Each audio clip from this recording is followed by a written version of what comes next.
Welcome back to 52 Pickup, a comic occasional... I messed up this time. Wow. I messed up this time. You know why? I think we'll get into why, but let me take it again. Esper, leave all this in.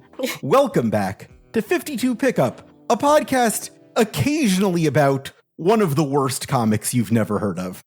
I am professional comic book expert Alex Jaffe, and with me this week, kicking and screaming, is Gita Jackson. Hi, I'm Gita Jackson, and I've had a motherfucking flu shot. And I'm going to tell you, get your flu shot, obviously. Like, obviously get the flu shot. This year's flu shot will kill you. Honestly, correct energy with which to read this week's comic. Yeah. I did feel like a bit delirious reading it. I like to read them the morning of the recording, so they're very fresh. Usually I'll like take a peek earlier in the week and then like try to just sit down and like read it seriously and closely the morning of the podcast recording. And this one, we'll get into it, but the first two issues I was like, is this a joke? Am I being punked? It is a fever dream, and that is kind of what was happening behind the scenes as well. I can't wait to learn. I love being the person on the podcast that just gets to be a flabbergasted guest. It's so much fun. Now is the culmination of all the lofty promises Dan DiDio and the gang made at the very beginning of this whole endeavor.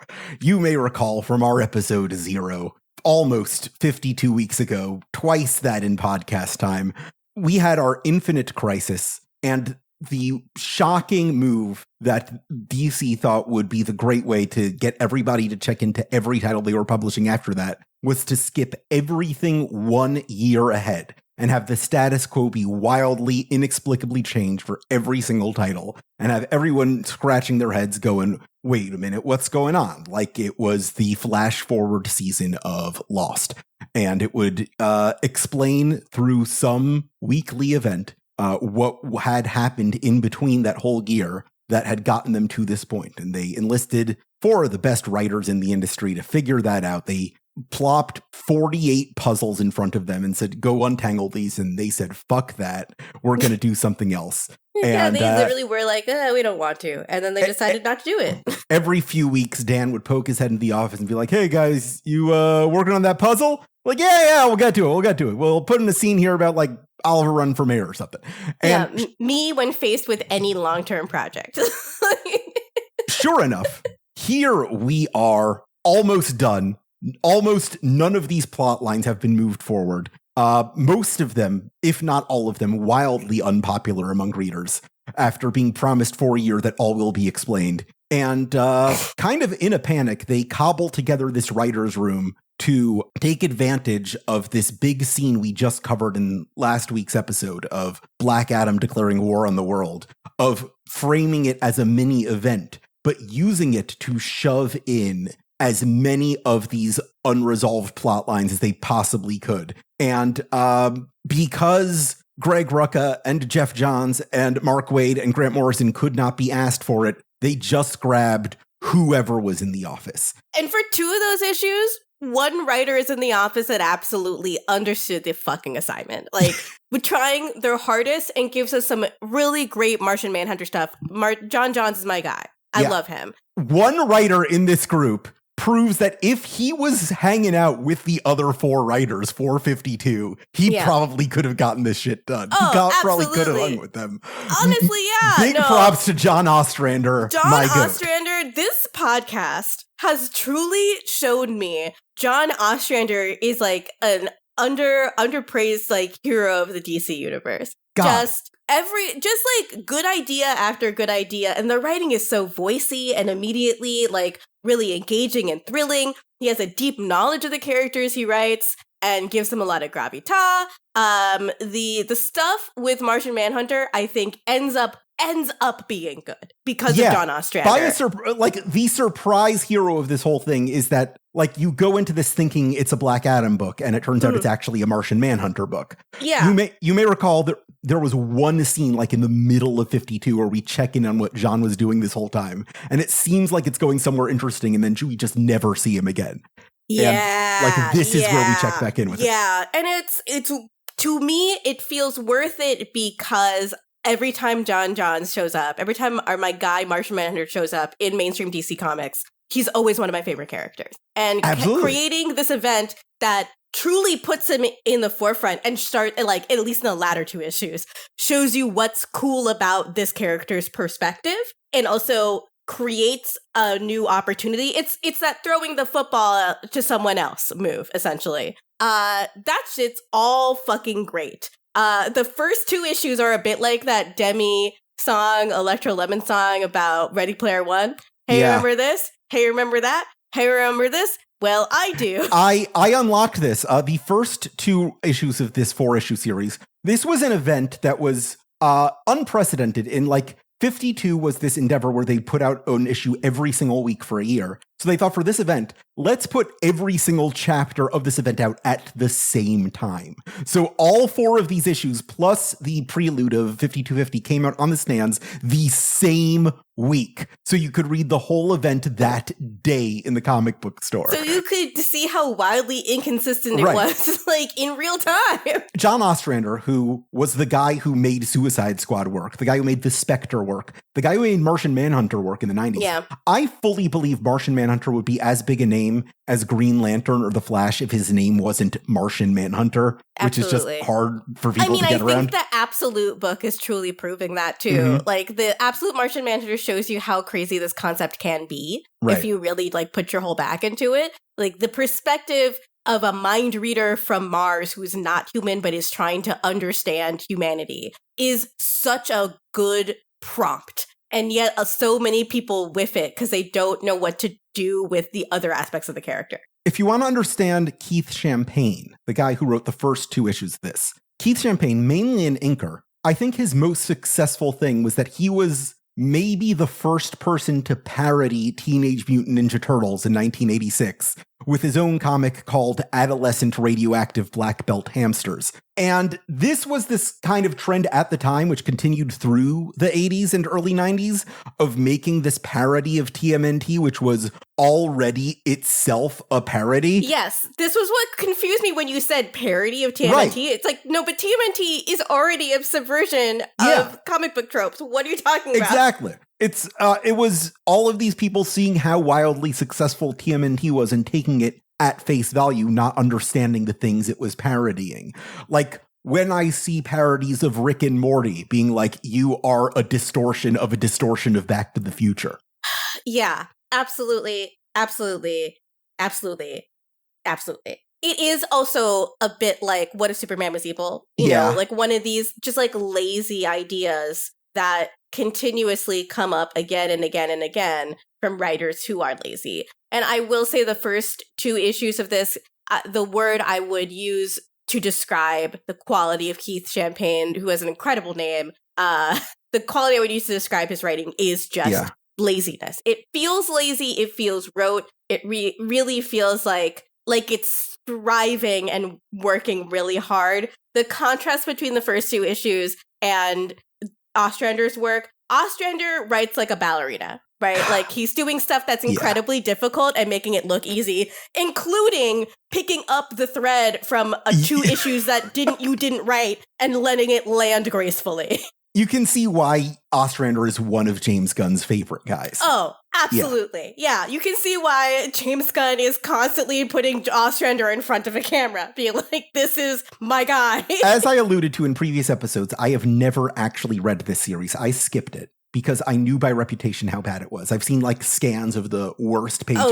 I was very pleasantly surprised by like the good shit in here. Oh, the second 2 issues are actually pretty great. Right. I mean, if you are a sicko for Martian Manhunter, which I personally am, there's some good stuff in here. The first 2 issues are awful, though. Like, we should get into it because it really is that bad. They're so funny. I was laughing They are actually incredibly hilarious. Like, there's so many individual lines that made me just want to groan. They're like, the writing really is like, I'm 10 years old and this is deep. Like, that's the quality level here. Yeah, I think I texted Gita, POV, you were born in 1997, and the most important thing in the world to you is the Wizards of Waverly Place. That's exactly what it feels like. It feels like bad fan fiction, right? Yeah. Some fan fiction is good. Like, some fan fiction, I would say, not that you should engage in the Harry Potter fandom at all. But even before we all knew what a sick freak J.K. Rowling was, most Harry Potter fan fiction was better than that actual text itself. That's just true. Oh, the axiom of fan fiction is that the best one comes from properties that are almost good, but not good, because it gives you room to improve on the source material based on the promise. That's why there's a much more active Naruto fanfiction community than One Piece fanfiction community, despite the fact that One Piece is clearly better than Naruto by every measurable metric. Yep, that is so real. That is so real. That's why there was such an incredible fanfiction culture around the first adaptation of Fullmetal Alchemist, which is, I know a lot of people say they prefer that to Brotherhood, but I feel like that's calling yourself, I mean, this is what I was for a long time. I'm a Harry Potter fan, but I only like the Marauder stuff. Oh, you mean the stuff that barely exists? Like, the stuff that isn't really there? I am this girly, particularly about the Nier franchise, in that I am a way bigger fan of the original Nier than I am Nier Automata. Nier Automata is a much better game. It's a much more polished game. It's a much more perfectly realized game. But like the unrealized promise of the first one that just escapes your fingertips is the one that keeps you thinking about it for 20 years. It's because the ending of the first Nier is so fucking mean to you. Yes. It's so mean to you, and Nier Automata, which is how I say it, I don't know which one is correct, is not as nearly as mean to you. No. And it's just like, because probably they knew it was a much bigger game and people have been anticipating it for so long. Like, you can't just stab the audience in the heart at the end and be like, bye.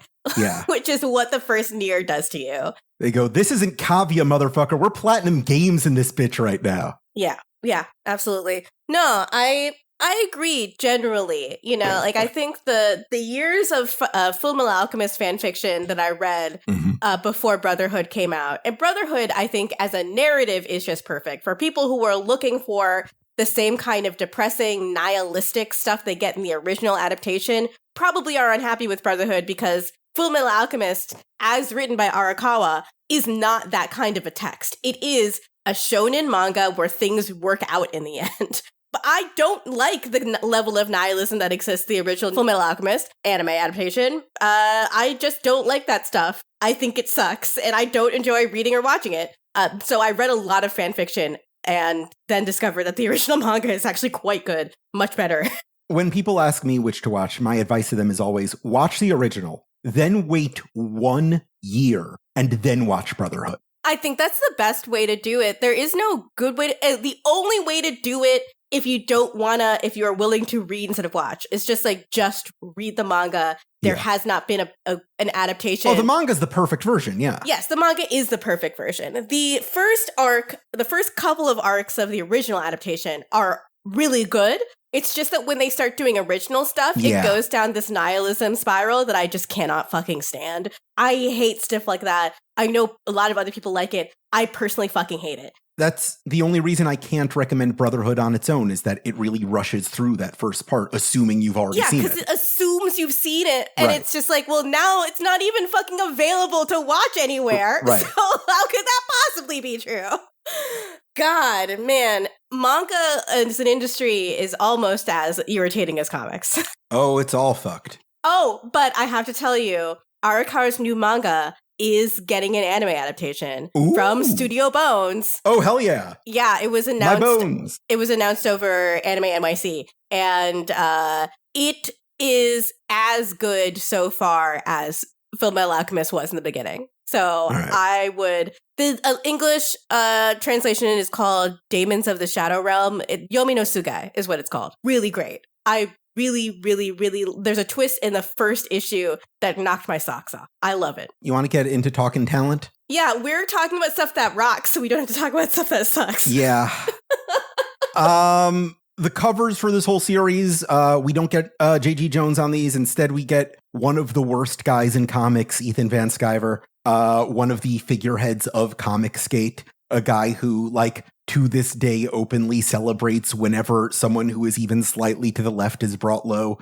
Just kind of the worst guy. All of his art looks like... I don't know how you describe his style, but it feels intentionally ugly. I mean, it is overdrawn, I would say. There's like, this is the guy who created Atrocitus. Ugh. Sorry, I hate Atrocitus' design. Yeah. Because he's got too much shit on. That's what he looks like. Girl, you doing too much. Oh my god. I'm sorry. I'm gonna look at an image of Atrocitus just so that. Atrocitus is God. Yeah. I hate this guy. It's one of those guys that doesn't have any lips, so you just see their big old teeth. Stupid looking. Yeah. This guy, buddies with Geoff Johns for a long time. We don't have to talk about him much. He does these like triptych covers, which are kind of intentionally or not evocative of the same design that would be used for the Final Crisis covers. Well, it's 3 because of World War III. The number of World Wars. It feels a little evocative of like those Next Time on 52 montages at the bottom of every issue. They are trying to create stylistic continuity. It's just that the art isn't good. Right.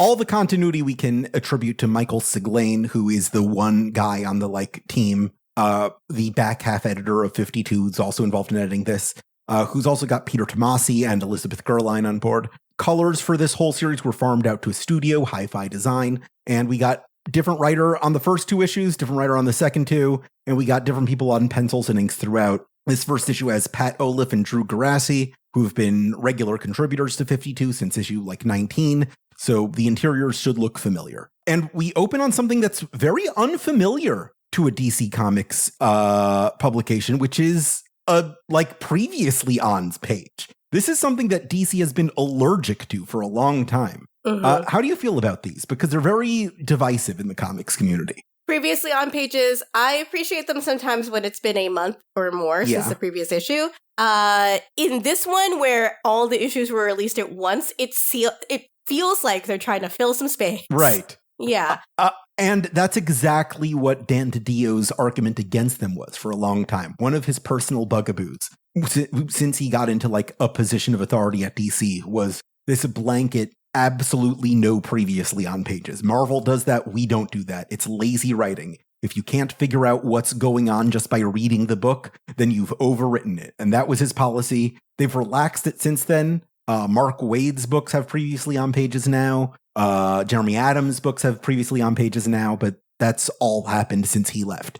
And it just shows how little people were paying attention to this book at the time that they just happened to be here. So I don't know if I can find this, but like I understand that argument against previously ons, but there's this television show foundation that's one of those modern foundations that modern TV shows that only releases once every like 4 years or whatever. Mm-hmm. And they had a previously on for the most recent season 3, that was literally incomprehensible, and I was not going to re-watch all the stuff that came before it. Now, when David and I watch the show, if I can find this on YouTube, I will send it to you after, because it made me, watching the previously on made me laugh so fucking hard. Like, this is a television show in which people say things like, oh, by the time I met my granddaughter, I was already the same age as her. So the face you made, I wish I could podcast that. Boy, oh boy. Yeah, this first issue is called A Call to Arms. And remember that week of 52, back when Black Adam was ripping his way through millions of people in Bialya, and we saw all those heroes around the world standing around being like, gee, somebody should do something about this. Yep. It turns out somebody did try to do something about this. Turns out Martian Manhunter turned into a little girl. Yeah. And little white girl in Bialya. Turned into a little white girl in Bialya. Curious choice. Yeah. Okay, this is like the level of dialogue that we're working with here. I'm not gonna lie to you, I did spend a lot of this issue just looking at the pictures and being like, I know what fucking is going on here. I don't want to read all that. Mm-hmm. And the little girl is talking to Black Adam here. She goes, why? Only a select few are responsible for your losses, yet millions have paid the price. Black Adam says, child, you speak beyond your years? And then the little girl grabs a big piece of metal and just crunches it because she's actually Martian Manhunter. So this is like a 10-year-old's idea of what a comic book dialogue should sound like. You know, there's a lot of the worst stuff comes in the second issue. It's the Aquaman stuff where he's trying to write dialogue that sounds godly, and it just really does not fucking hit at all. Oh, but Aquaman stuff is wretched. Oh my God. I mean, I feel also really spoiled because I've been reading a lot of good Thor comics, and I have always been of the opinion it's awful and really frustrating to watch comic book writers try to write in the style of Greek myth and like how gods would talk, because a lot of them don't understand like the conventions of English that led to us associating certain kinds of dialogue with the like ahistorical mythologies, et cetera, et cetera. It feels horrible to go from a pretty good comic that's like pretty good at that dialogue to something that it just feels like you're not trying. Like, it just is terrible. Don't try to write like Jack Kirby unless you've punched a Nazi. Abso-fucking-lutely. Or have done hallucinations. Like, yeah. One or two. They punch a Nazi in your mind or in the real world. Doesn't matter which plane, yeah. Yes, and then the very next thing, there's a double page splash where the very next thing Martian Manhunter says once he's revealed that he's not a little white girl, but is in fact Martian Manhunter, he says, "The time has come for a reckoning!" It's like Hercules the TV show level dialogue. You can I wanted to be the one to fill your dark soul with light! It's exactly that! It's disappointed! Yeah. Jeez. Yeah, so this anchor really gives us this supposed to be philosophical conversation between John and Black Adam, where Adam fills John's mind with the memories of all the people he's killed to be like, look at all the guilt I carry on my shoulders, as if that's a response to him. Like, well, then why did you kill them? Like, if you feel so bad about it, like, you had absolutely no reason to do that. You could have stopped doing that. Like, murder was not the only thing you were allowed to do. Everyone was telling you not to do it. It just reminded me of like how there was this running thing on Arrow and like the associated shows of the Arrowverse. Like whenever someone made a morally questionable decision, they would wave it away by going, "I'm going to have to live with that decision for the rest of my life." And that's just the end of it. That like the punishment is, I'm going to have to think about this. Just skip away into the distance. God, yeah, and it's like not even well drawn. Literally, Martian Manhunter flies away crying, and then he has all of this. There's this huge montage of what's happening all over the world. This is the funniest part. This is when the comic becomes Robot Chicken.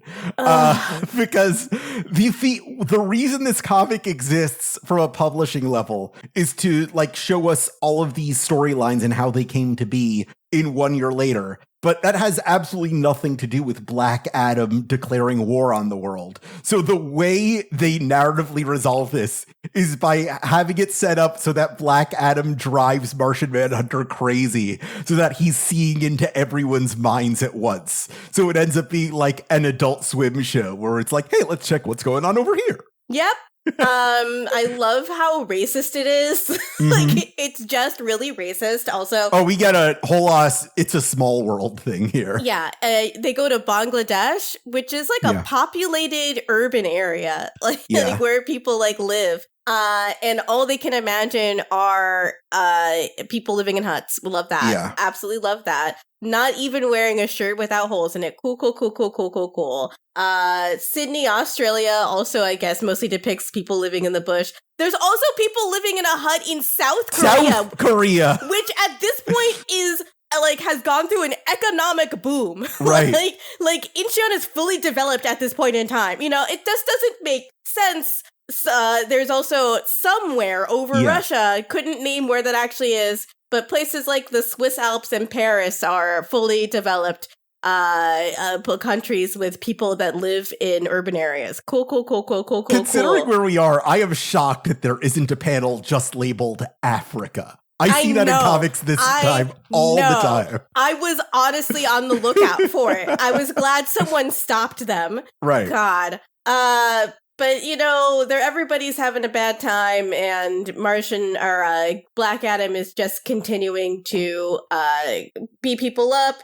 Who is this man, Father Time? I really want to know. First of all, I just want to shout out the one panel where the Joker is laughing hysterically over the Bialyan dead. It's very, I call it normal brain. That's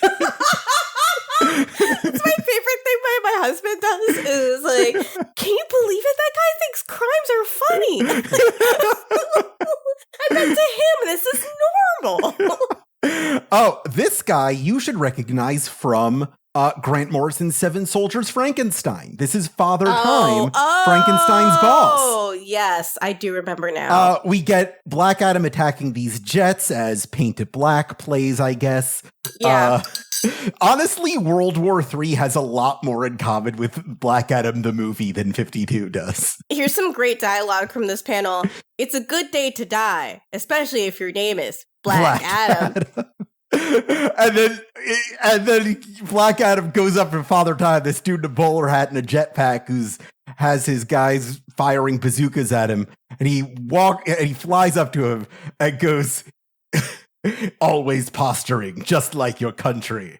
Even when defeated by a superior opponent, you still try to save face. And then he rips his face off with his bare hand. Someone heard of the movie Face Off and thought it was like, that's what the movie was about? I don't know. I don't know. It's always fun to dunk on the UK, but not like this. They deserve a better class of enemy than this. Yeah, Keith Champagne really hamming it up over here. Black Adam literally picks up and throws an aircraft carrier at New York City. And everyone in New York, we pan to New York where everyone is freaking out because there's a cruiser-sized missile on their way. And we take that opportunity to check in on a few bank robbers who are taking advantage of the chaos. And they get stopped by Nightwing ? Some of the worst Nightwing dialogue I've ever seen in my entire life. He just doesn't think or speak this way. Oh, that's because it's not Dick Grayson. That's Jason Todd. Well, that's Jason Todd Nightwing. Yes, the thing that they're teasing here is the fact that one of our first big 1 year later tie-ins, the 1 year later plot in Nightwing was because Bloodhaven was nuked in Infinite Crisis, he moves to New York City. And who is active in New York City as Nightwing when he moves there but Jason Todd? A story arc kind of reviled by all Dick Grayson and Jason Todd fans alike. Yeah, that also doesn't make sense to me. You see, it leads to more questions than answers. This sets up an ongoing pattern throughout this series where the answers we were promised to these questions of why did this thing happen this way is finally presented to us. And the answer is, it just does. Cool. Yeah. Fucking sick. Why would Jason do that? Because he did it. Just because it's there. See? It happened. God. So he beats these muggers to death. And that is our first hint that something is going on with these 1 year later titles. And we move right to the next one, which is Lorraine Riley, Firehawk, former girlfriend of Ronnie Raymond, Firestorm, who died in Identity Crisis before the current guy took it over. And Jason Rush. Jason Rush we saw fused with Cyborg in a very early issue of 52 in that Metahuman Hospital episode. And then after that, he was in that Justice League that was around for a week that we had Jordan Morris on for a guest. And here he finally fuses to make a new Firestorm with Lorraine Riley, who just quit her job as a senator, I guess, so that he could violently and forcefully make out with her. So they could form Firestorm again against her will. And she's just cool with that, I guess. And they go up into the sky and turn the aircraft carrier into snow. And that's another instance of why did this plot happen? It just did. Here you go. Yep. Cool. Yeah. Also, just they spend 4 pages on this. And I'm pretty sure Dan DiDio is the only one who gives a fuck about Firestorm. Yeah. I will say Dan Jolly's Firestorm run with Jason Rush is pretty good. I think that's kind of underrated. But Firestorm is a character who was very much invented as commentary on the proliferation of nuclear weapons in the Cold War by Gary Conway in 1976. So we should have Hideo Kojima write a Firestorm book, is what you're saying. Exactly. You see the vision. Yes. Yeah. No, actually, let's get him to do that. Yeah. I'm going to email those people. Do you know that there's a superhero comic that's all about how much you hate nuclear weapons? Yeah. You should write this. Oh, man. Okay. And this transitions into yet another series of montages.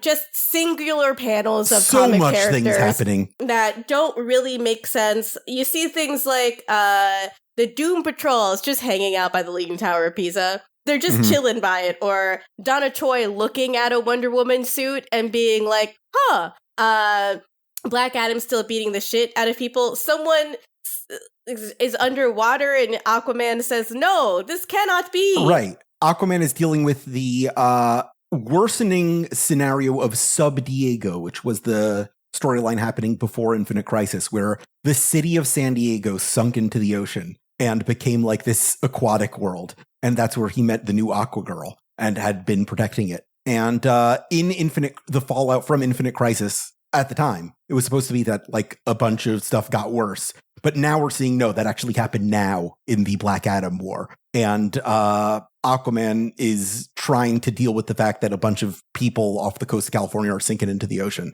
We see some appearances by Cassandra Cain, somebody talking to her off panel. We got the JSA freaking out. We got the Bride of Frankenstein looking over at the faceless Father Time's hospital bed, which I thought was pretty funny. I do like that, yeah. It was one of the pyramids in Egypt has been destroyed, blah, blah, blah. Mm-hmm. Like, it is... The Sydney Opera House is the last panel there. They're just generally the Sydney Opera House. Yeah, just, it's there. It's just don't worry, it's there. It's okay. And then this next 2-page spread is actually, I think, really creatively illustrated, if only it was not in service of some of the dumbest writing in the world. It is just a visual representation of Martian Manhunter being overwhelmed by all of the thoughts of all of the beings in the universe, especially ones he knows and are close to. It's difficult to read and process everything that's happening on here, but specifically, we do get more flashes of the fight between Captain Marvel and Black Adam. We see the Justice Society. We see Nightwing ?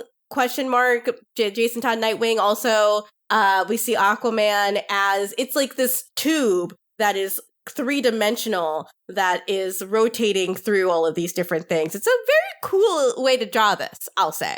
Some cool stuff. It's just that it sucks. Reminded me of, again, that hospital issue where like Grant Morrison was writing it and it was like really playing with the layouts in space with the Zeta beam splicing.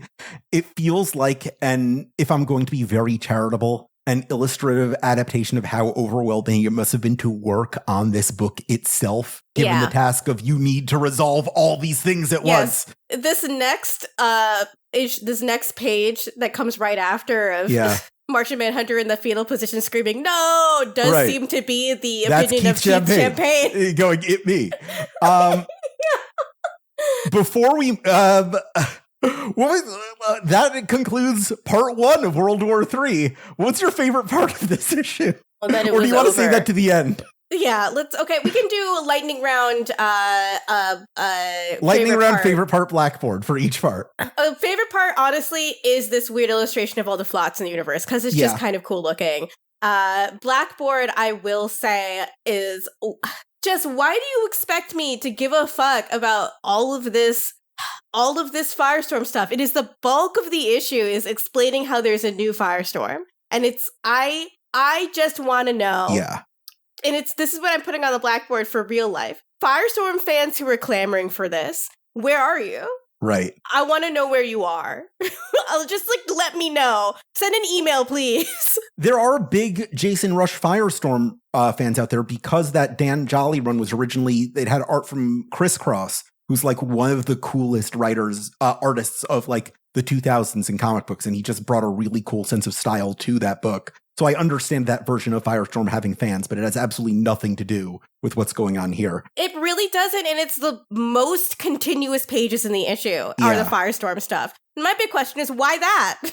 Okay, lightning round, favorite thing, Blackboard. My favorite thing is the fact that Martian Manhunter is here. The fact that we have a protagonist was very pleasantly surprising to me. That this isn't just a Black Adam book, it's a Martian Manhunter book. It doesn't do much with him here, but the fact that he's here is like, oh, we have an anchor, thank God. That was exciting to me. Blackboard, I think World War III is not responsible for this, but 1 year later is. I've talked about how 52 was my gateway into like getting into the wider DC universe. And I had the biggest like hate on for Jason Todd for years because the main way I knew about him was the way he was depicted at this time. And like, I did not like this guy at all. I was like, this just like every storyline he's in feels mean And just like they haven't really done anything productive with him by bringing him back. He really should have stayed Jason dead. Todd only got better once the Fujoshis got their hands on him, is what I would say.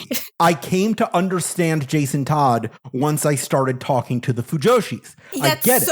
Jason Todd is for the girlies. He is for the girlies, and if you write him to appeal to straight men, you end up with the Jason Todd that's in this issue, who is just sort of like, I'm evil. The best case is that you end up with the Jason Todd in Scott Lobdell's Red Hood and the Outlaws. And that's not a very good case.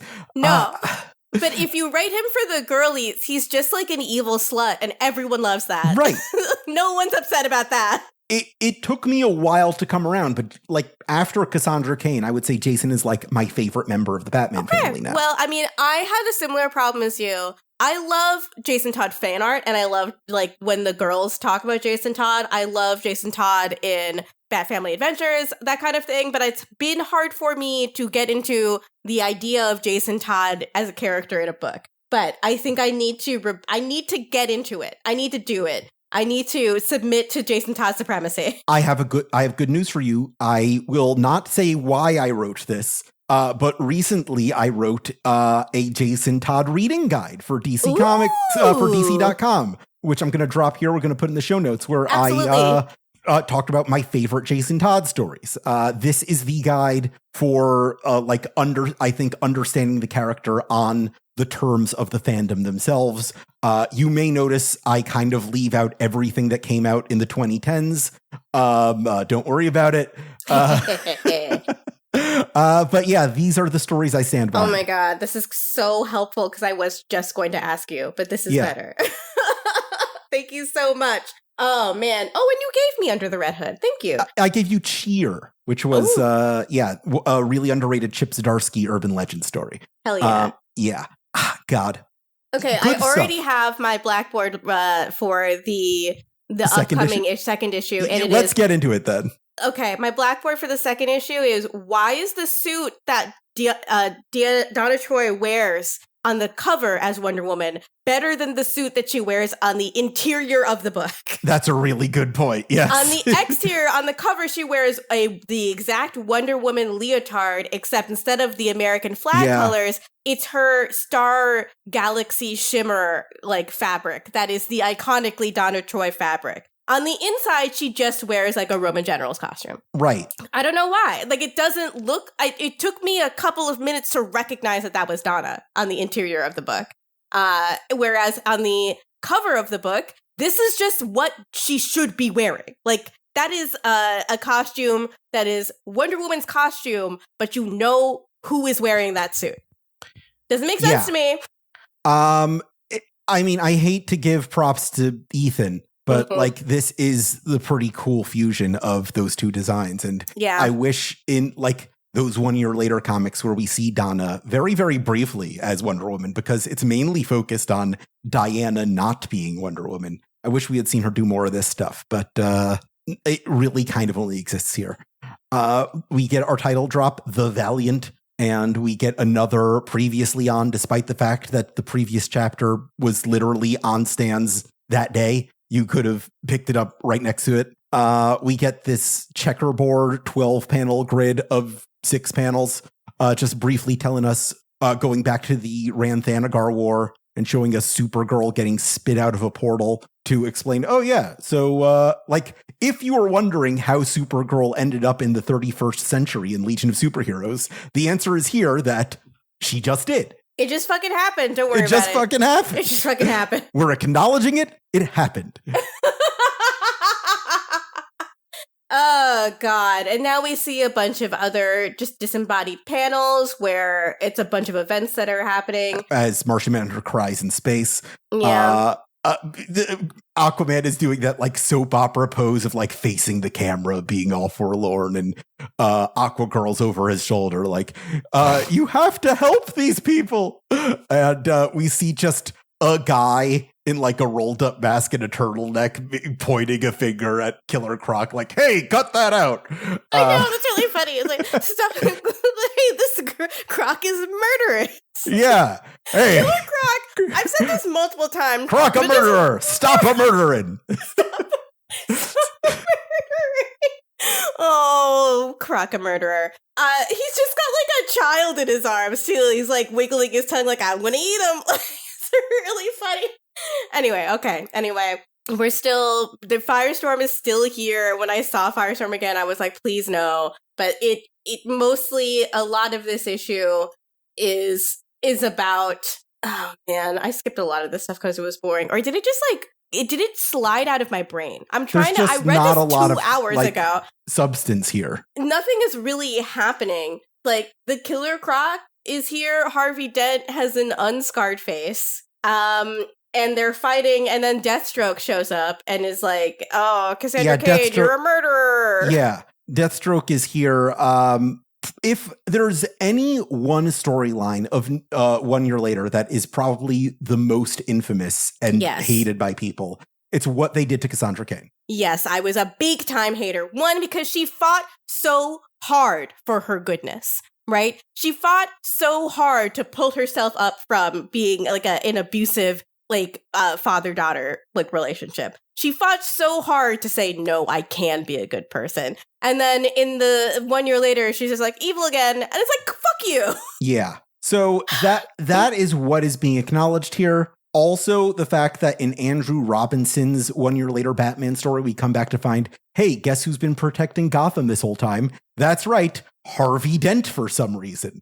He got facial surgery, and now he's out wagging fingers at Killer Croc because Batman entrusted the city to him, because that went so well when he decided to entrust the city to Azrael the last time he was out of commission. It's like, you know who I should put in charge of my city? The psychopath who literally just got over his problems. Jesus Christ. Just stuff that doesn't make sense. And speaking of stuff that doesn't make sense, the next few pages or the next one page, I should say, of Martian Manhunter stuff is wildly out of character.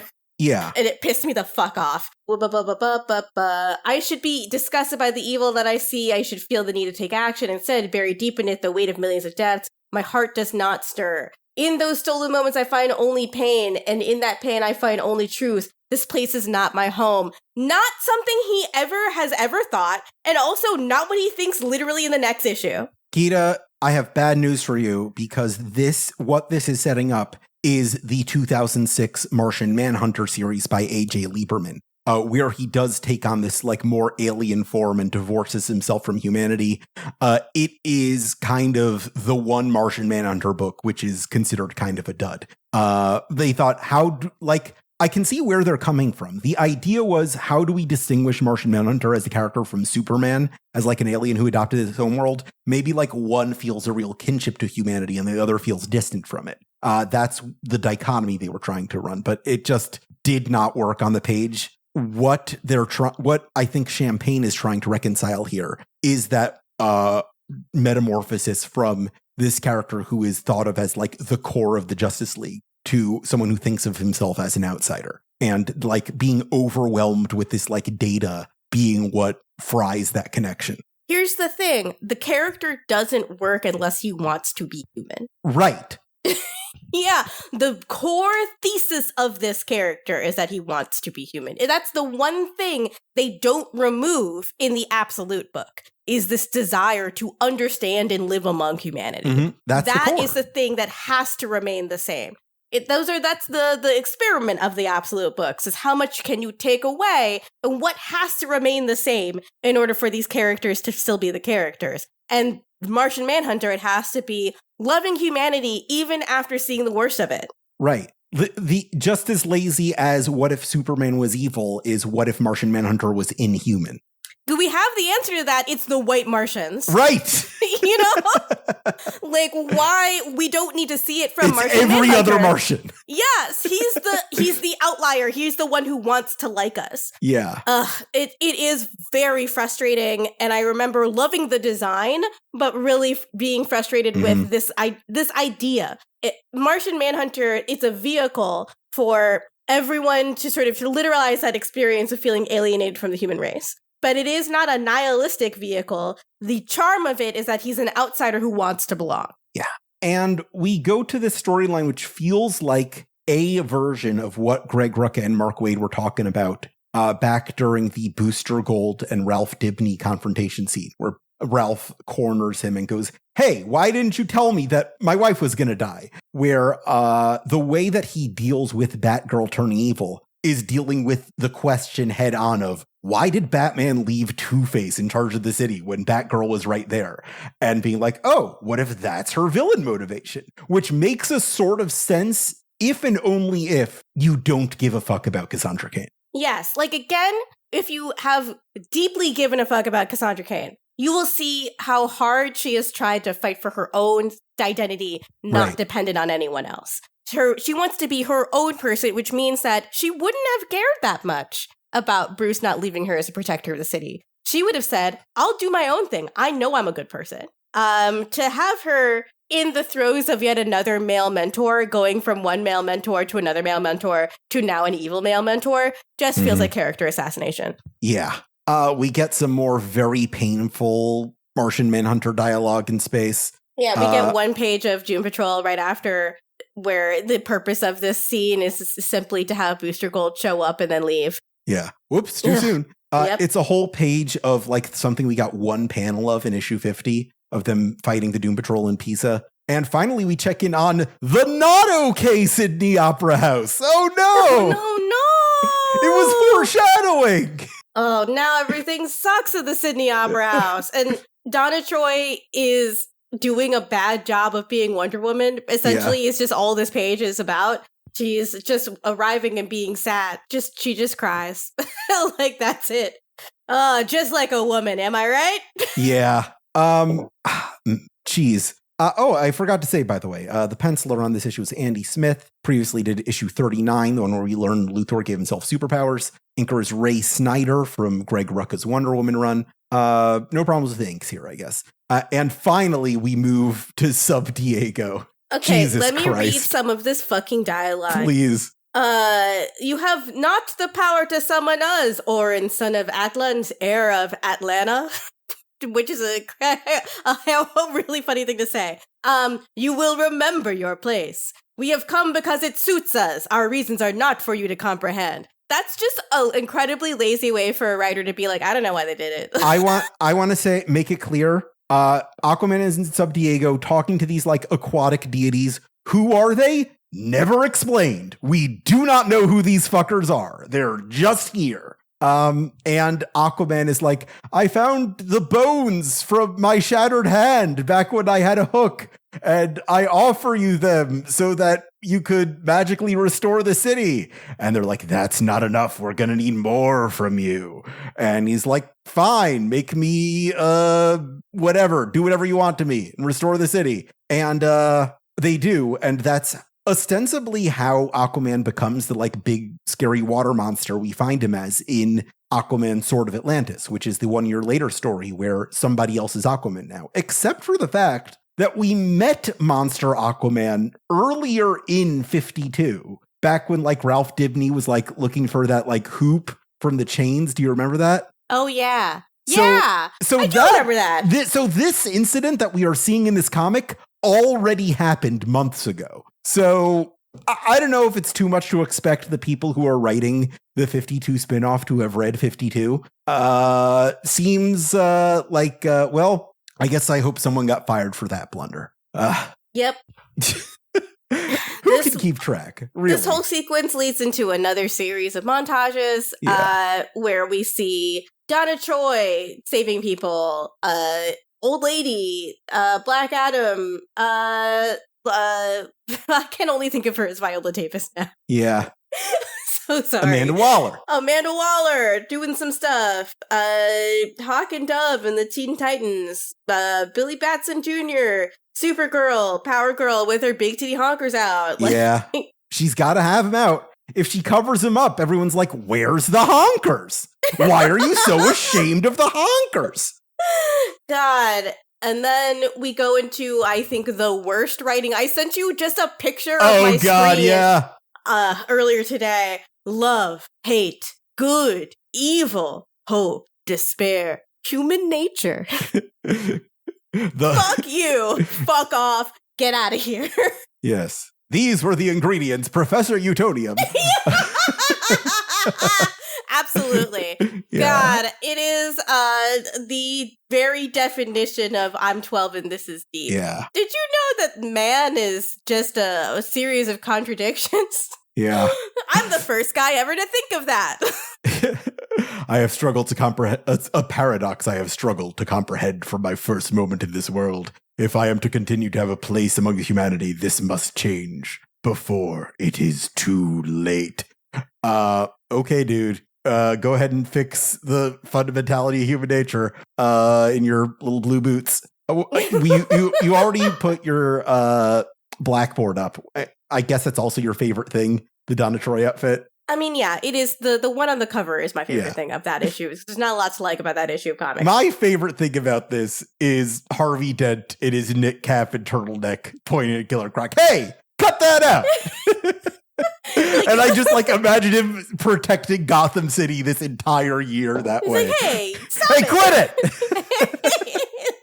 I'll freaking sue you. I'm a lawyer. I'm not trained in any martial arts. But, I'm good at coin flipping. Don't make me flip a coin at you. I got a law degree, so I know which laws you're breaking. Yeah. This is illegal. Did you know that? Just like a big scold. Yeah. Tisk, tisk, tisk. I guess my blackboard is whatever the hell is going on with Aquaman here. A lot of people have tried to make Aquaman cool. And you have to lean into the fact that he's not cool. Like, the best way to make him cool is to make him less cool. Right. Like, I'm talking about the hook for a hand part. Like, when he had long hair and a hook for a hand, that was when he was, definitionally coolest, I would say. And at that time, none of those changes were considered cool. Right. They all seemed like loser stuff for losers. Like, the minute Peter David left that book, they threw that out the window. Yeah.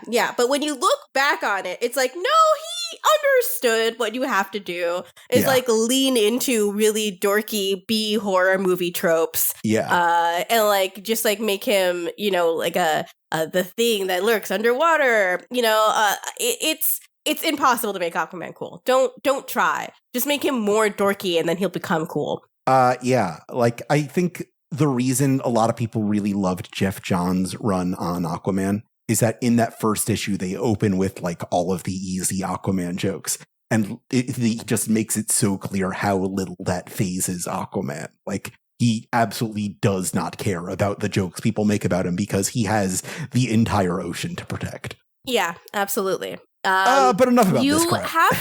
You have to, sorry. No, it's kind of like Thor in that, it's easy to, a lot of Thor runs really suck, because, what are you supposed to do with a character who has godlike power and, is the heir to fucking Asgard? Right. The answer is fish out of water stuff. Just do that with him. That usually works. But most writers don't get that far, because they're trying to write new myths instead of just being but what's, comic booky here? I am happy we are out of this because now we get to what was, to my great surprise, and what is so overshadowed by the earned reputation of this book, the good stuff. I didn't know there was good stuff. No, now there's just 2 straight issues of really interesting Martian Manhunter monologues. Yeah, that would just get a Martian Manhunter subplot in 52.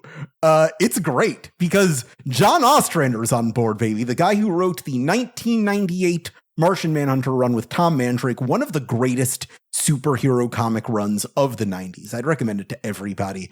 Just such a definitive run on that character. If you're interested in what he looks like as a character in the main DC universe, as opposed to the very different Absolute take, that is the one I would recommend first and foremost. And here we have the GOAT on Martian Manhunter just coming back to him for a couple issues and throwing in some Amanda Waller to boot, when he was the guy who made Amanda Waller cool too.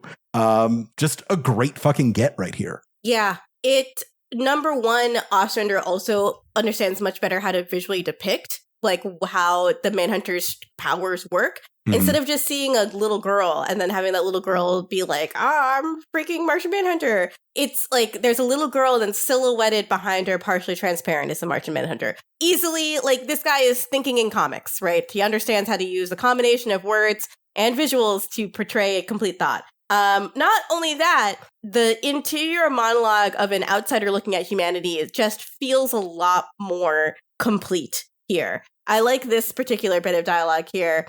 A jumbled rainbow of emotion, easy to ignore, until gold, blue, yellow, courage, strength, compassion, the Justice Society. It feels like a person who's learning English trying to remember a word. Yeah. Like just doing free association until you land on the thing that you're remembering. It's so good. Like no one has inhabited Martian Manhunter's head the way that John has, and it just feels like him slipping right back into it here. Before we go on, penciler on this third issue is Tom Derenick. Previously did the 52 Christmas issue where Nightwing gave Batwoman a battering. The inker is Norm Rapmund, a pretty famous inker who I recently saw in like a deep dive of 60s Batman comics, writing a letter to the editor about how much he hated a one-shot Batman villain named the Masquerader, whose secret origin was that he was the tailor of Batman's suits, and he was like feeling underappreciated. Wait, that's so funny though. We need to bring him back. James? Yeah. Where are you, James? James, it's a great idea. To plug another piece I'm writing for DC.com that will be on the site soon. I did a piece about like underrated Batman villains who have like disappeared since before the crisis, and Masquerader was on there. But what Norm Rapmund hated was like what he felt was like the way that we all kind of groaned watching Solo when the guy goes, Han Solo. He's like, you don't need to explain every single version of Batman. We don't need the answer to like who makes the suits. So I get where he's coming from. But on the other hand, it's really fun to have a villain who was Batman's tailor. I'm sorry. I know, that's really fun. Just make him the regular suit tailor. Like, just have him be that guy. Because I'm sure like a service worker that has to work for a billionaire is pissed. Yeah. You know? The idea of the issue was that he always knew how to overcome Batman in any situation because he knew the weakness of his suit, and he would like unravel it. And then like, I don't know, that feels like a fetish thing to me, doesn't it? Like now that I'm saying it out loud. Now that you're saying it out loud. Oh no, maybe there's a reason we haven't seen him again.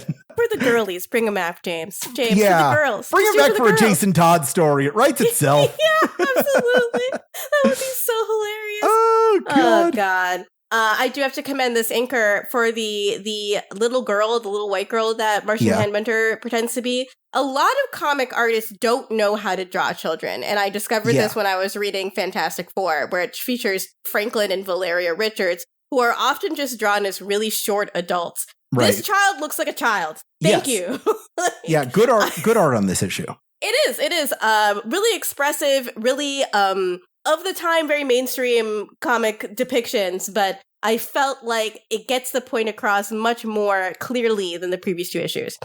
I also like in this issue, Ostrander takes some time to show more than just heroes getting their asses kicked or showing devastation. There is some time taken to depict the Justice Society cleaning up rubble, delivering aid, being heroes, doing hero stuff. And then the conflict that Martian Manhunter observes is that because of how devastating Black Adam's attack was, they don't know if heroes can protect them anymore. And it's like they don't distrust them. They're just like, is this enough? It moves that particular storyline along in a really thoughtful way where like the Jeff Johns continuation of JSA for 1 year later is just, they expanded their roster to a new generation so they can like teach the next generation of heroes like the values of heroism. And I feel like this particular scene connects with that in an thematically resonant way, in a way that the others are just like, this just happens. Ostrander takes a little bit of responsibility for at least one storyline here. Yeah. No, he does an all right job. We move from the Justice Society stuff into Teen Titan stuff. Boy.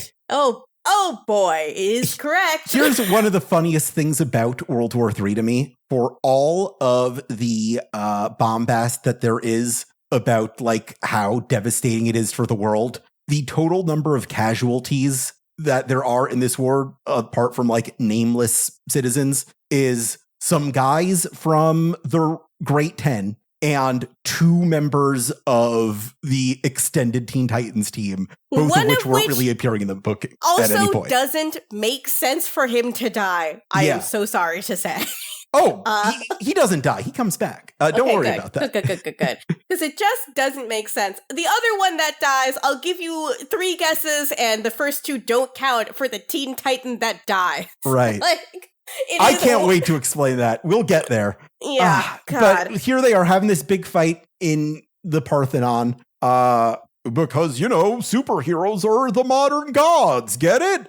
But this, I guess, is reflecting off the fact that in, again, Jeff Johns' Teen Titans, their 1 year later plot is about all of these devastating roster changes, how they couldn't find a concrete team between the years, and how there was this disastrous turnover. And here we're seeing an example of that, where this guy, Young Frankenstein, who's Young Frankenstein? I don't know. He's appearing here for the first time.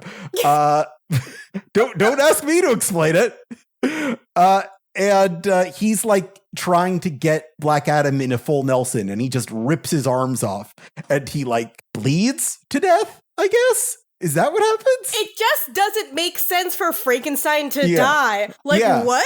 Frankenstein's whole thing is that he's back from the dead. Right. Wouldn't you just sew some arms back on him? Come on. My arms. But yeah, he comes back later. Don't worry about him. He's temporarily dead. And they lose and that's their first big casualty, if you don't count Grant Morrison's Chinese heroes. Yeah. I do like this scene for Raven and Garfield's characterization. I do think that their characterization is good. And I love the little look of genuine love that Raven has on her face as she tells Garfield, you don't have to think about what Robin or Vic would do. Do what you would do. You're the leader. Lead us. That's sweet. And I always am begging for more interactions like that between the two of them. The ship of Raven Beast Boy was pretty much invented for the Teen Titans cartoon. It's not one that was ever part of the comics, and it's one that since the cartoon came out, a lot of writers have struggled with adapting into the comics. But John Ostrander in particular has this propensity to walk into a thing people have been trying to figure out and just do it beautifully. There's one issue of Martian Manhunter that's a better issue of the Bwahaha Justice League International than any actual issue of Justice League International. Wow, you'll just rocks. See this scenario, be I know how to do this. Walk in, do it, walk the fuck out. What a baller. I think that because of how the comic book industry has changed, there are fewer writers that are as good as that at that sort of I can pick up this ball and run with it type skill. Everyone wants to be doing, and I don't blame them for this, everyone wants to be doing the John Hickman decade-long arc right now. It's impressive when you pull it off. When you don't pull it off, in the Krakoa era, and you're kicked off the book because they don't want you to do your plan because the first part is so good, it sucks. But when you pull it off, in the Secret Invasion, all the lead up to that shit, or Secret Wars, sorry, that is really fucking cool. It was cool to read that. It was cool to see all of the things lead into the other things and it to actually pull off. But what comics really needs is just a pinch hitter. Ostrander is the absolute pinch hitter. He can just insert himself into any scenario and be oh yeah, I can finish this. I understand what all these characters are about. As we're recording this, the first issue of Matt Fraction's Batman is out. I don't know if you've gotten the opportunity to read that yet. Not yet, no, but I'm interested. What is cool about it is that he is very intentionally not approaching it in the Scott Snyder or Tom King way. He's I want to tell episodic one-off Batman stories. Yes. Where you can just pick up a Batman comic and be that was a cool Batman comic. Oh my fucking God, I've been waiting for this for so long. I just want to read about Batman dressing as a bat and fighting crime. Yeah, I don't want to do there to be an ancient conspiracy. These epic character-defining sagas that go on for 100... No. In this one, Batman has a conversation with Killer Croc. Yeah. Number one, that ground has been trod so much. There is no more Gotham history for you to uncover. Right. We have had Grant Morrison go all the way back to the very first Batman comics and declare them all canon. After the Batman of Zur-En-Arrh, there's no reason to do this. We have delved deep into Batman's mind and come back out. He died and came back to life. He's experienced all of history. Chill. He can just fight some crime now. Yeah. You're not going to do a meta commentary on that Morrison run either. Rom V's already been there. We're done. We've done the Teenage Mutant Ninja Turtles about the Teenage Mutant Ninja Turtles. You don't need to do the Teenage Mutant Ninja Turtles about the Teenage Mutant Ninja Turtles about the Teenage Mutant Ninja Turtles. Yes. I mean, this is also why The Batman, the Matt Reeves movie, was appealing to people, right? Right. It was just a movie about a man dressing up like a bat to fight crime. That's all that was going on. It wasn't setting up like a 3-movie arc, blah, blah, blah. It was just doing the thing. Right. Batman was just Batmaning. I think that's why Matt Reeves has had such a problem putting together that second script. Because, like, I don't know, man, I laid it all out on the paint. That was the Batman. It wasn't a Batman. It was the Batman. Exactly. You know, did you see that comment where it's like, writing a sequel to this has been a process that has taken much longer than I would have preferred. Right. I was like, yeah, I think we're all there with you, buddy. Yeah. But it's just, especially if you're not going to have Catwoman come back. Like, I don't really know where you go with the story from here. From here, we get some cool spy shit, which is one of the good things that Ostrander is good at. As we're getting into Suicide Squad territory, we get one of my low key wives, Sasha Bordeaux here. Love Sasha, doing that checkmate thing, hanging out with King Faraday. She's in season 2 of Peacemaker. You been watching that? Oh yeah, yeah, it's been that's fun. her. I mean, I think she's great. Yeah. the wink thing was really funny. Mm-hmm. Yeah, that was really good. God, oh my God.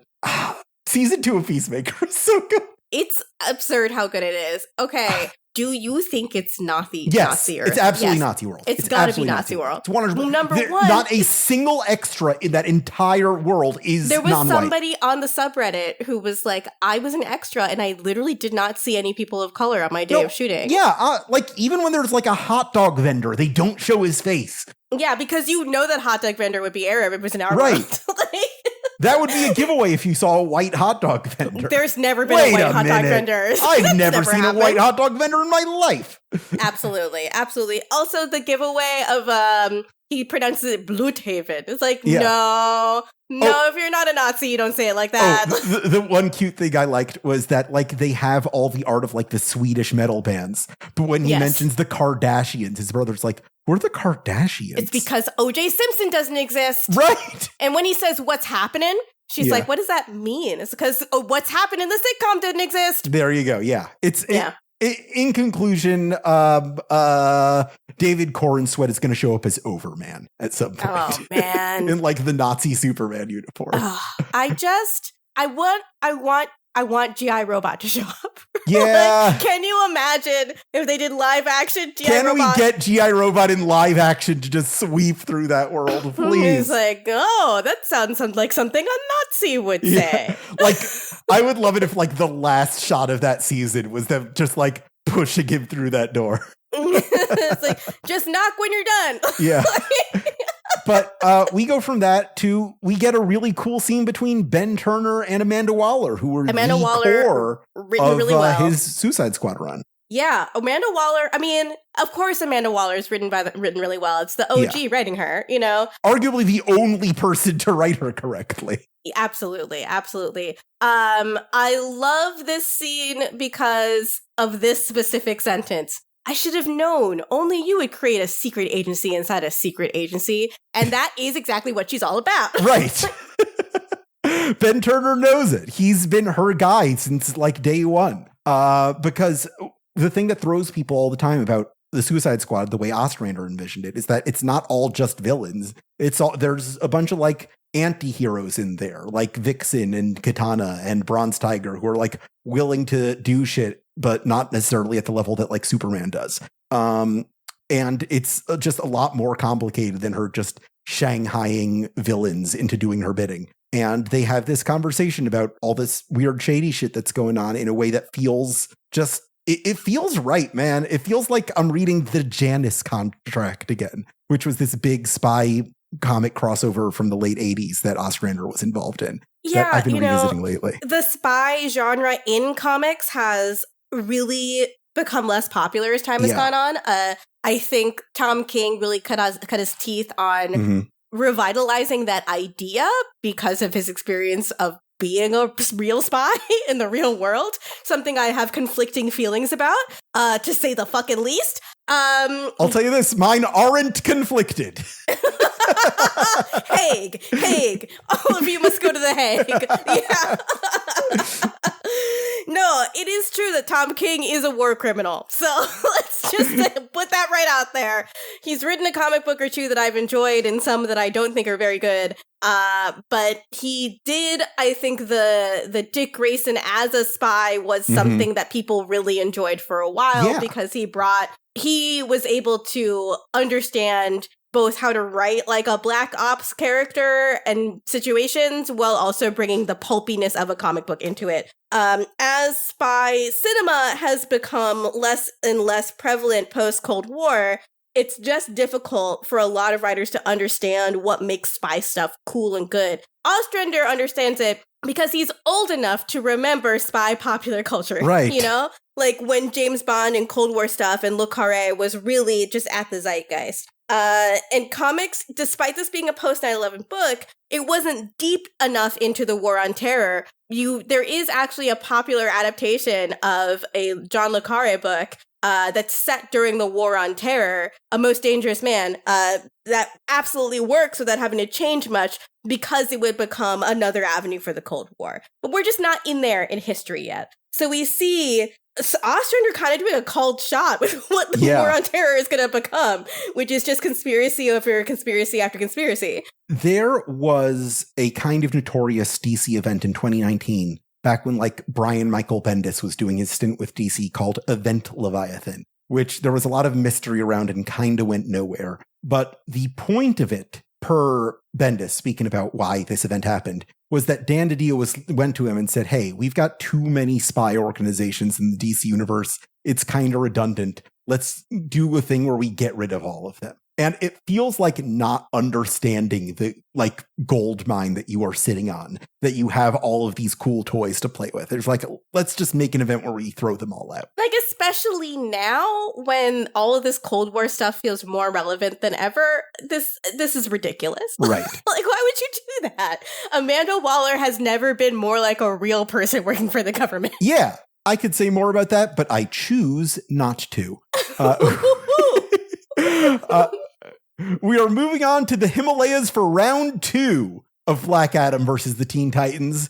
And in this one, someone actually for real dies. Yeah, someone gets punched through the chest in this one. Again, just think about Teen Titans who have famously died. Yeah. Who do you think it is?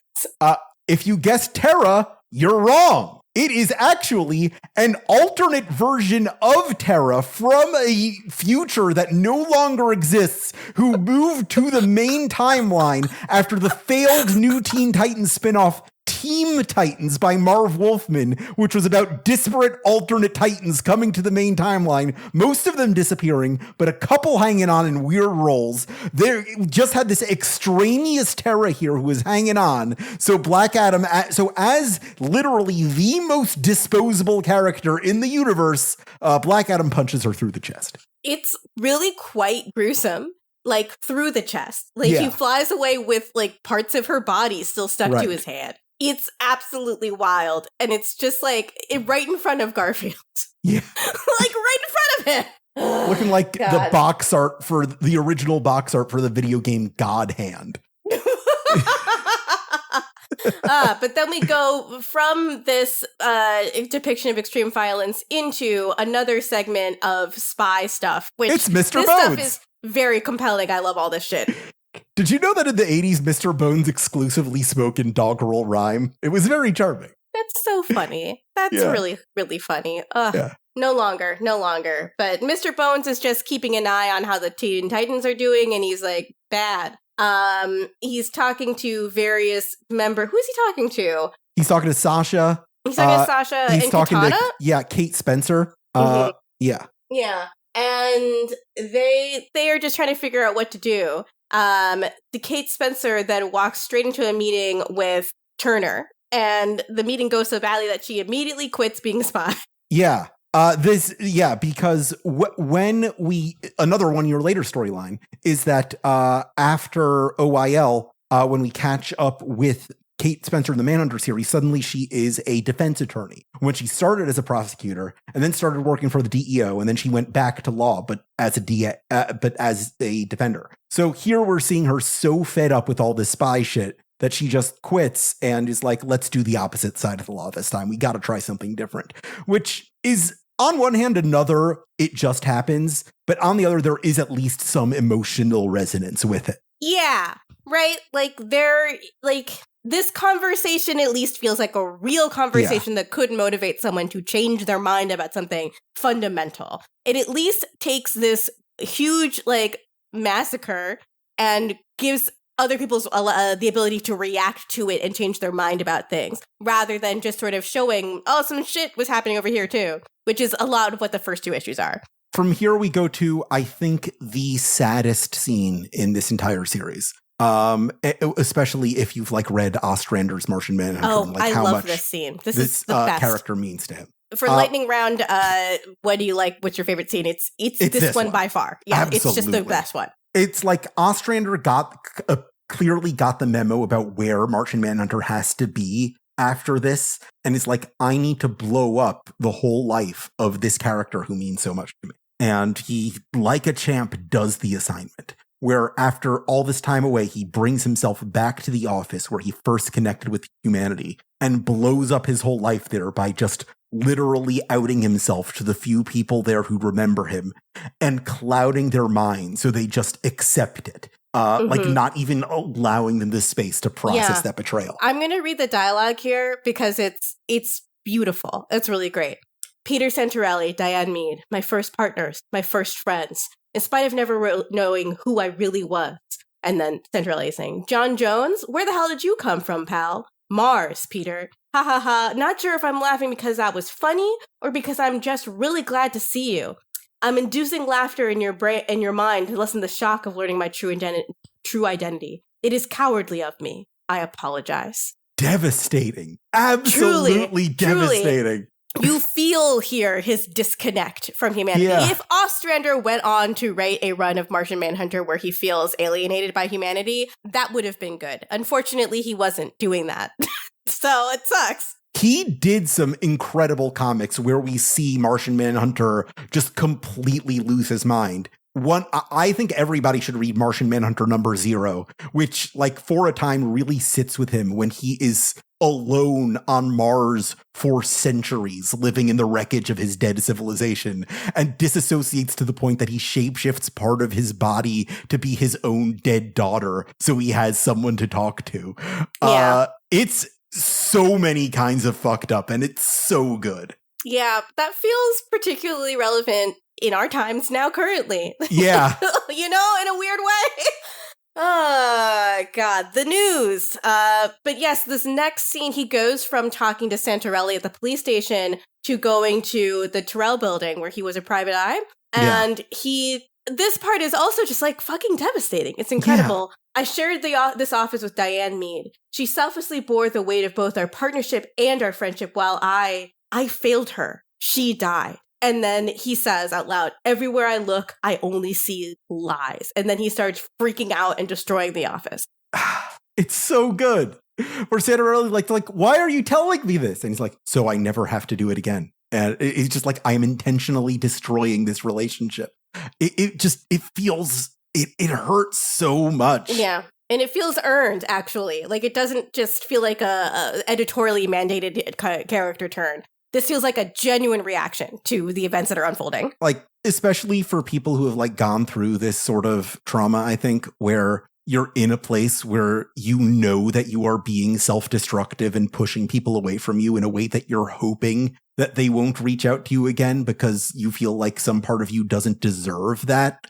I think it feels very true to someone who's gone through that crisis of the soul. That I want to sabotage myself in a way that I can't come back from. This is Martian Manhunter saying, I don't deserve friends. Right. Not that, I'm sure if he actually talked to them about what he did and why he had hid his identity, Santorelli would understand and forgive him, but he doesn't want to be forgiven. He wants to blow this up because he feels like that level of kindness is something that he does not deserve. And that is very relatable and very human. My hubris is that after all this time, I assumed that 52 didn't have anything left to give me. And just hidden in this story that is so reviled by everyone is this incredible resolution to this Martian Manhunter story. Yeah. And that brings us to book 4. Yeah.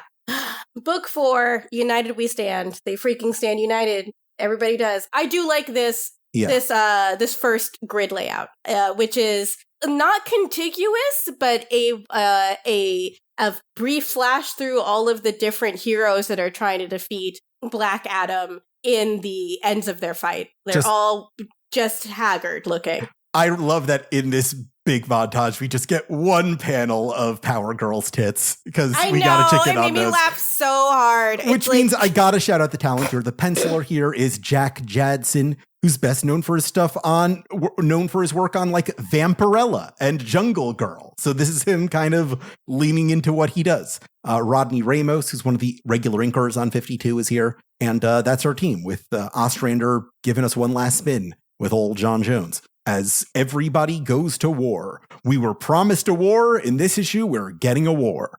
We sure are. Man, people brought guns and shit. Well, no, that's just Sandman. Those are his gas guns, right? Yeah. Whatever. Well, it is a beautiful montage, or a beautiful splash of just all the heroes that have come out. I also really like Green Lantern carrying Green Arrow. It's always funny when someone has to carry Ollie. It makes me laugh every time. This entire issue, when we say this is a 4-issue event, it's really 3 issues in one giant fight scene. This one thing I'll shout out is that there are, in my mind, 3 pillars of John Ostrander's career at DC, and that's Suicide Squad, Martian Manhunter, and an incredible revolutionary run on The Spectre that he did in 1992.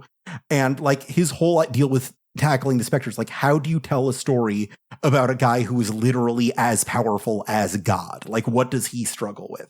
And like as someone who he spent a lot of time with, there's an aside that's really valuable to me in this series where John is like, obviously if the Spectre was here, this wouldn't be a problem, but he's adjusting to his new host, which was like, as we know from Gotham Central going into this and like dealing with Ralph Dibny is Crispus Allen. Yeah, no, I like the way that Ostrander actually reaches out to the other disparate plot lines of Gotham, or of not Gotham, of the DC universe and brings them all in, provides like reasonable explanations for why people would be here or not here, or why they would react to things or not react to things, instead of just, again, like in the first 2 issues, it really is just like cut away to a scene of a character doing something completely fucking unrelated that doesn't make sense, and then it's over.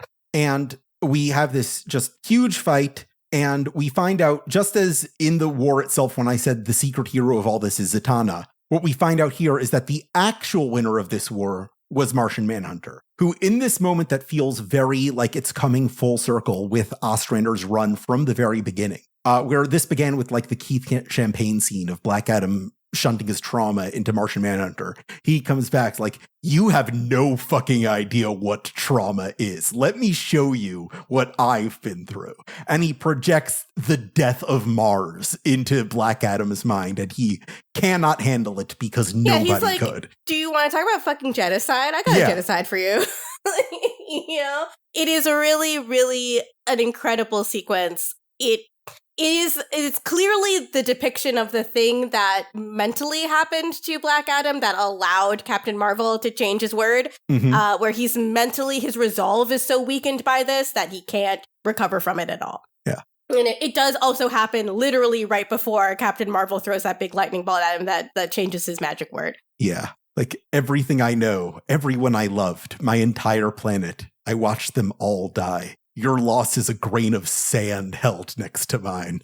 Yeah. It's so good. It's so fucking good. And then again, like the next page, last time you called down fire from the heavens to save yourself, Black Adam. This time the lightning comes for you. And he's doing his sort of like supervillain screaming in the background. My actions, I am justified. It's great. It's great shit. Just like the same shit that was so corny that Keith Champagne was doing 2 issues ago hits so hard over here because the team here knows exactly how to deploy it. Yeah. Absolutely. Abso-fucking-lutely. Here in the last few pages of this are essentially an explanation for Martian Manhunter's new appearance in 1 year later. Yeah. And it's like, well, time to disconnect from everything that was cool about me. And then we get one last page going to the edges of reality where we see these monitor guys looking up on Earth. It's like, some important things are about to happen that we're going to vaguely make reference to because we don't know what they are yet. And they're just what we're seeing here, like in that kind of rancid history of the DC universe back up early in this 52 run of ours, if you can remember that far, is hints towards this countdown event that nobody is going to like. It's interesting. You up top here in your show notes, you mentioned that the Michael Siglain is the only one that's left to edit these books from 52. But we've also got Peter Tomasi and Elizabeth Gerlain. Tomasi worked on Countdown, if I remember correctly. That's right. Yes. Yes, so that seems like probably why, because I always wondered why Tomasi was on Countdown, because they didn't seem like a good fit for any of the things that were going on in Countdown. And this seems to be the reason why. Yeah. Tomasi, probably better known these days as a writer than an editor, having done like the little boy John Kent Superman run everybody loves, doing the New 52 Batman and Robin everybody loves with Bruce and Damian Wayne. But he was an editor for a very long time, and he has a really cool run on Nightwing that I think gets overlooked by people. Complex figure, but I think ultimately a positive force. I think everybody was kind of out of their depth on Countdown, as we've impressed. Countdown was an attempt to recreate something that only kind of worked accidentally. Yeah. Trying to do it on purpose this time, and trying to do it to fit within the editorial demands of someone who did not really know what he was asking for, I'll say.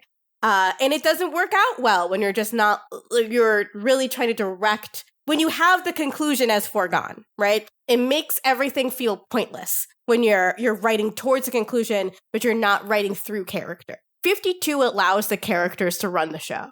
Because you can tell everybody that's working on it has their own little pet character that they really want to work on and make sure that things turn out in character for them, and also sort of a logical place. The parts of this that work because Jean is John Ostrander's Renee Montoya. Yeah, absolutely. But you got to have someone who has a blurbo from their shows on this. Yes. Like that, you just have to, or else it's going to feel like you don't care. It's going to feel like an editor told you had to come up with a reason for why X character is in Y place. And you can feel that lack of passion. I think the reason this has the reputation it does is if you check out the first issue of a series and it's that bad, why would you read the other three? Yes, absolutely. And it's like, well, you missed out on the Ostrander stuff, but no one can blame you. Right. God. Like the first 2 issues, reading it, I was just like, what the fuck? I hate this. It was so funny how bad it was. It really genuinely was. It was like what most people assume a comic book is. You know? Like it just this hacky fucking writing, good and evil. A comic book written by a sitcom writer trying to depict a kid reading a comic book. Exactly. It's like when you see an actor playing a video game in a movie, that's what it feels like. That's what it felt like. The Crimson Chin on Fairly Odd Parents is what it is. Oh my God. Yes. So on your blackboard, I see you've written everything from 1 year later that was happening in those 1 year later storylines and how they actually get depicted. Do you want to just go through the list and talk about, Superman, Clark Kent loses his powers. We see that dealt with in 52. Yeah. Batman goes to leave the city on a spiritual quest. We see a little bit of that. Leaves Two-Face in charge. We see some of that here. Just quickly check up on him. Weird how we spend most of our time in Gotham with Batwoman in the question, if that's the case. But that's who we were more invested. It doesn't really make sense. Wonder Woman, Donna Troy is left in charge. We mainly see her crying over the Opera House. Green Lantern out in space fighting the Manhunters, led by Cyborg Superman, not even touched on anywhere in 52. Aquaman, the weird Arthur Joseph Curry thing in The Dweller in the Depths. We get it attempt for it here. Basically, like, what we see here is the closest anyone gets to dealing with it. So it's kind of a big old question mark anyway. Yeah. Doom Patrol, the new team is on Oolong Island, so we get like a little bit of background on what Oolong Island is in this. You know, like, they did a pretty good job of setting up what Oolong Island is. Well, the writer of that Doom Patrol series is Keith Giffen, so it makes sense that would be plugged in. Yes, and then the Flash, Bart Allen is the Flash, not addressed whatsoever in any of these comics, and also, I will say, everyone hated Bart Allen as the Flash. Yeah. Like, I know someone whose favorite Flash run was that Bart Allen run, and I was like, maybe there's something here that I missed, and I went back and read, like, no, this is really bad. It's really just not good. Bart is so much better as a tween with ADHD. That's what the core of that character is someone struggling with ADHD. Sometimes it is good for a story to have a character who is annoying on purpose. Yeah, absolutely.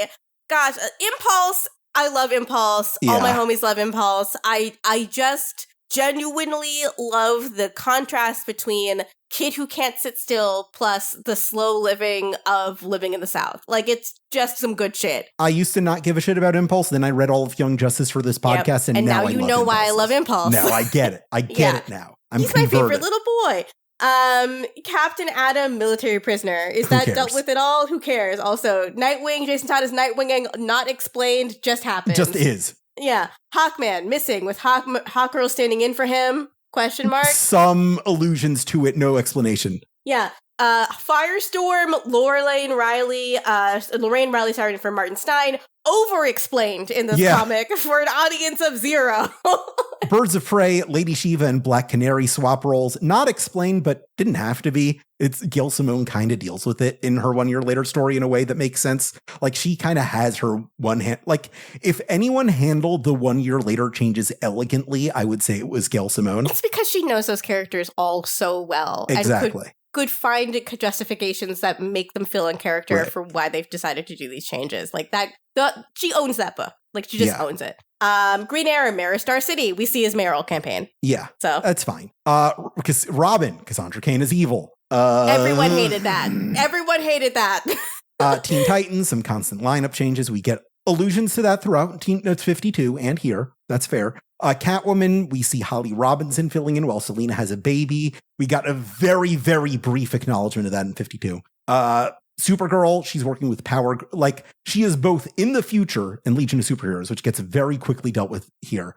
And also filling in as Nightwing, as Flamebird with Power Girl, as Nightwing and Flamebird in the city of Kandor, which is not touched on here. The Outsiders went underground. They're presumed dead, not dealt with in 52. The Justice League expanded, which will be dealt with at the very, very, very end of 52. So, you know, they still have their time. JSA, we see a little bit of that dealt with here. Blue Beetle, Jaime shows up just after a year missing. Not really dealt with in 52. Most of these storylines, the answer to why these happened is it just is. Deal with it. Yeah.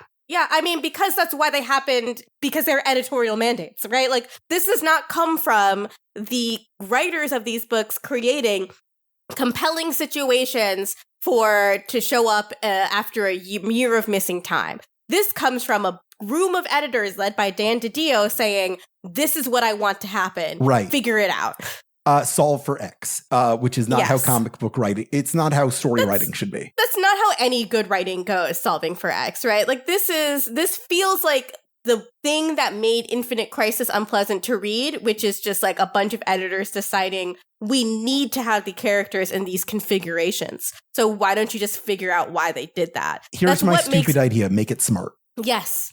Yes. Whenever you play a video game and there's a plot point that feels dumb, that's probably why. Because the developers in general just needed to have something to happen. And so they asked the writer to come up with a compelling reason for it. But that's not how good writing occurs. Good writing comes from character. That really is how I feel. This is also why I feel like lore is not a replacement for good writing. Yes. You need to have characters in a situation reacting to things and acting based on those reactions. That's what propels story forward. If that's not the case, it's not going to feel natural. And that's why Dark Souls is bullshit.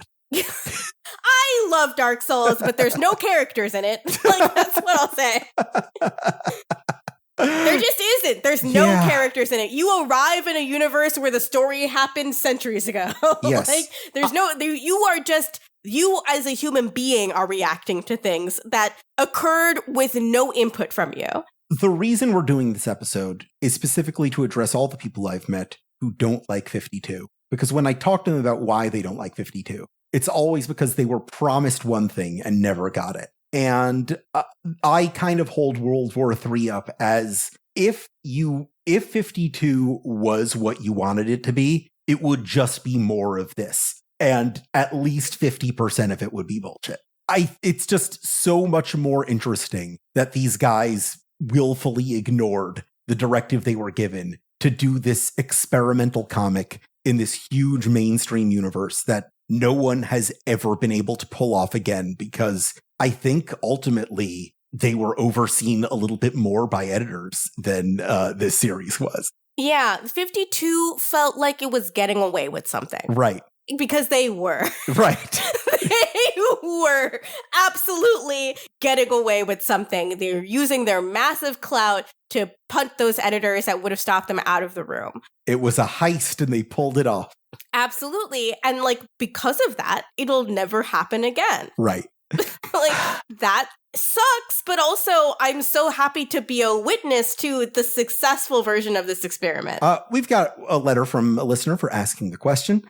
This is our segment where we answer your questions submitted to 52mailbag@gmail.com so we can better help you on this journey to understanding the greatest comic you've never heard of. Here's Luke, who asks, "Hi, Alex and Gita. I love listening to the podcast while I work early morning shifts in a bakery. I'm finally caught up and I'm starting to read 52 online, but I have to be honest, I miss the physical feeling of the comics pages. So true. In my life, I've heard both Western comic books and hip-hop referred to as the only true American art form. What do you think about the relationship between Americana, hip-hop, and comic books?" I actually have a great answer to this. I think about this all the time, really. This I specific knew you thing. would. I knew you would. Okay. It's because they come from two diaspora groups that could not have existed anywhere outside of America. Comics are an art form that comes from the Jewish diaspora that came as a result of oppression of Jewish people leading up to World War II. It's those children that immigrated here. Those were the people that made comics what they were. They are a uniquely Jewish art form. In the same way that hip hop comes from the Black diaspora. It could not have come from a Black diaspora anywhere else in the world, only the American Black diaspora. And that is why, these diaspora groups for a long time were allowed to exist happily in America. I don't know for how much longer they will be, but for now, and they created unique forms of culture that could only have come from America at that time, priding itself on being a melting pot. They are expressions of the fears and anxieties of people who feel somewhat alienated by America but want to love it. I would like to also draw a connection between the origins of hip-hop and the origins of comics as expressions of empowerment as defiance, as these marginalized communities who get to speak about themselves in these ways that give them power that is so often denied to them. Comic book writers could only work in comics because they were literally rejected from every other form of media. Yes. There's also a class analysis you could fit in here too. Yes. Where hip hop comes from people in the hood rapping about their real experiences or rapping for neighborhood parties, right? Like, because it's something you could just get up and do for a block party to entertain the people on your block. They weren't necessarily looking for musical fame, but a way of just loudly being super fucking black and being black for their black peers. It feels very analogous, to Siegel and Schuster sitting down and writing a comic about someone who would have stopped the thief that killed Jerry Siegel's dad, right? Like, these are imaginations of how we can become powerful within our own culture, telling our own stories. Absolutely. Right on the money. I'm so glad we ended this episode with something a little more eloquent than good, evil, light, darkness, hope, despair. Human nature. Just dumb. God. But it's like, this is why I like comics, right? Because it is everything I love about America. And it's hard to remember the things you love about America when the news is so fucking bleak. Yeah. But we can be a place where diasporas can thrive and where, like, the basis for all of the most profitable entertainment in the entire world comes from. Yeah. I think it was our founding fathers who said to each other in 1776 when they were... oh, yeah. They definitely said this, for sure. When they were creating the pillars of the nation that would afford us the empowerment and opportunity and self-expression to follow our pursuit of happiness and be our greatest selves in defiance of the British Empire. They met in that hall in Philadelphia and turned to each other and asked themselves the same question I'm about to ask you. Are you ready? Here's the thing, though. They weren't ready. They weren't ready at all. They really weren't. They really weren't ready at all. They still had slavery in there. What the hell? Yeah. No, they weren't ready for what was about to happen at all. Oh, God.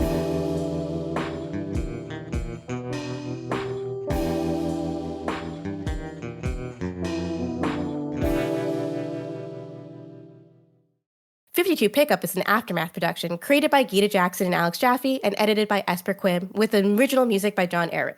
Hosting for 52 Pickup is provided by Insert Credit. The views and opinions expressed on this show are solely those of the show's personalities and do not reflect those of DC Entertainment or Warner Brothers. Please rate and review our show wherever you can and send your questions and comments to 52mailbag@gmail.com. Never stop reading comics.